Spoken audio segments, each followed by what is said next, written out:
আল্লাহ রাব্বুল আলামিনের যেই তাওহীদের কালেমাটি পড়ে আমরা নিজেদেরকে মুসলিম দাবি করতেছি, আসলে কি সেই কালেমার সঠিক অর্থটা আমরা জানি?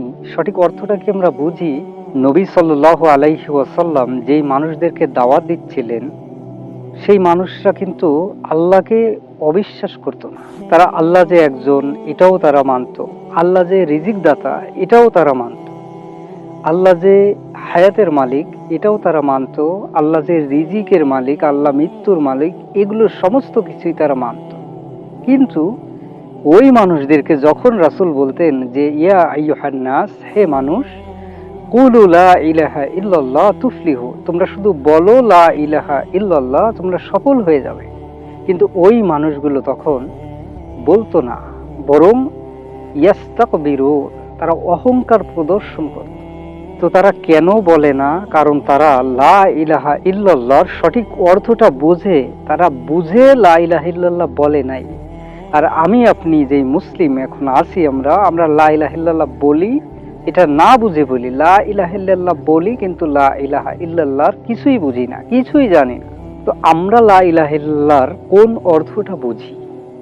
আমরা বুঝি লা ইলাহা ইল্লাল্লাহর অর্থ হলো আল্লাহ ছাড়া কোনো মাবুদ নাই। কিন্তু এটা লা ইলাহা ইল্লাল্লাহর পরিপূর্ণ অর্থ নয়। লা মানে হচ্ছে না, ইলাহ মানে মাবুদ, আর মাবুদ মানে যার ইবাদত করা হয়, ইল্লাল্লাহ মানে আল্লাহ ব্যতীত। তো লা ইলাহা ইল্লাল্লাহর শাব্দিক যে অর্থটা সেটা হচ্ছে আল্লাহ ব্যতীত মাবুদ নাই। আরবি ব্যাকরণের নিয়ম অনুযায়ী এই লাটা হচ্ছে আল্লায়ে নফি লিল জিন্স। যে বাক্যের শুরুতে যখন আন নফি লিল জিন্স আসে, তখন এটার একটা ইসমে লা থাকে, একটা খবরে লা থাকে। তো এখানে লার পরে যে ইসমে লা, এটা হচ্ছে ইলাহা, আর এখানে খবরটা উজ্জ্ব, খবরটা লুকায়িত। এই লুকানো খবরটাই হলো বিহাক্কিন, মানে সত্য, হক।